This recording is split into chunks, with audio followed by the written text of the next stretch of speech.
one of the most exclusive lounges at Heathrow, and this is our review of the Concorde Room at T5. Joined by some very, very special guests. When you do arrive at Terminal 5, head straight to the first wing, and you have to walk through the first class lounge, which most people, if they're a gold card holder or equivalent at One World, have access to. And it's a short walk across the sort of lobby area for the lounge, and there's the Concorde Room in the distance. The Concorde Room is great, as it's only accessible if you're flying first class or you're a gold guest list card holder, or I believe there's a thing called a Concorde Room card which you can get, which does gain you access to here. So there's a lot less people that do have access to this lounge. On arrival, they check your boarding pass, and because we were flying first class, that's how we had access to the Concorde Room today. Straight away, as you walk in, you can just tell how much quieter it is. There's somewhere on the left to store your luggage. There's someone there, I guess, just to answer any queries or offer any assistance. So, a beautiful decorative floral display as you walk in. There's a little point there if you need some help with your ticket. One thing I did find a little bit cheap was the fireplace above, but brilliant. All this British Airways memorabilia from the Concorde days, from the BOAC days. Some heritage memorabilia from when Princess Diana flew BA. Looking around the lounge, as I did say when we first walked in, it's a room of serenity. It's absolutely peaceful in here. I didn't see it get very busy, and we were here for quite a few hours, but yeah, it was just great to see that it's not like that first wing, which ends up being really busy. I think what is quite weird, again, British Airways seem to be the #1 airline for a mix mash of furniture. There's a great bar on the left here. You don't have to go up and order at the bar. There's plenty of waiters and waitresses around the area, or you can order through the app, I believe, or maybe you can't anymore. But there was a dining area outside which you could order food to, and this is one of the brilliant bits. It's the terrace here at the Concorde Room. Again, mixed match of furniture, but the view's absolutely great. There's plenty of seating here, and if you do just want to watch those apron views, you certainly can from this lounge. Very similar to the first lounge. There's some like cabana areas, which are great, especially if you're travelling a group, and you'll see some of that later on in our video. So here we are heading back into the lounge. Plenty of fireplace areas, but this was summer, so they weren't needed. And heading round, there's some places down the bottom left there that you can sort of just sit and chill in your own cocooned area. And this is the Concorde Dining Room, which a lot of people do talk about, and we're going to show you what that's like later on in the video. Heading back down, as you can tell, lots of seats, and I guess it doesn't ever get too busy. And here we are. We perched ourselves here as we were going to have a shower and shave before heading off, and we made our way over to the breakfast area. Do pause there if you wanted to have a look to see what's on the menu.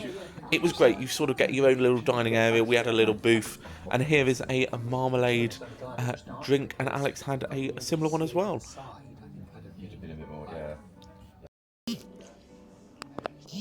what have you got there, Alex? Marmite something. What's it like?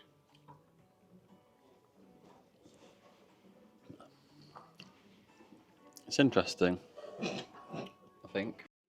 I'm not quite sure where the Marmite is in it. So I have the marmalade martini, the breakfast martini. I feel like something Paddington Bear would have, but let's have a little taste of it. I feel like I need to dip a bit of toast in it. It's that kind of... I'm not sure Paddington Bear would like this.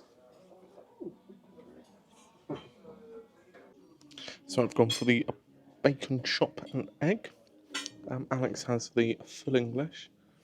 It's quite nice not having to go to a buffet. And then I've got the sourdough toast. So yeah, we're just, as Alex said, out here on the outside area of the lounge. I won't try and pronounce where we're at because I can never get it right. But yeah, we've got some of this Cuvée Louise Pommery. Pommery, is that correct? Andy's laughing, so clearly not. The entire population of France just... I don't know. But it's really nice. It's a very light champagne. It's a lot nicer than the one they serve in the first lounge. So yeah, 10 points for this. So here we are down over at the showers. Even when you're in the Concorde Room or flying first, you do actually have to get a token/time slot to use the shower. But here they are. They're very basic. It's an awful shower really for first class lounge, although if you're in the first wing you can still use this one. The shower pressure was absolutely adequate, and it was great just to be able to have a freshen up. Once we headed back into the lounge, Andy was there serving us our champagne.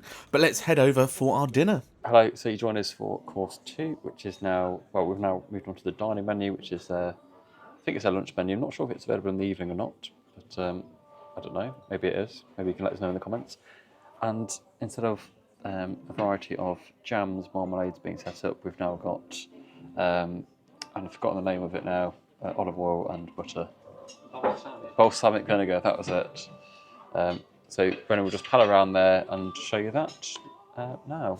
And we've ordered a variety of different starters, and we've not really included a lot of variety for the main, so we've all gone for the burger, but we've adjusted a few elements in that. So some of us have got cheese, some of us have got bacon, and some of us have basically asked for all of the other bits to be taken out and just asked for the bread and the bun.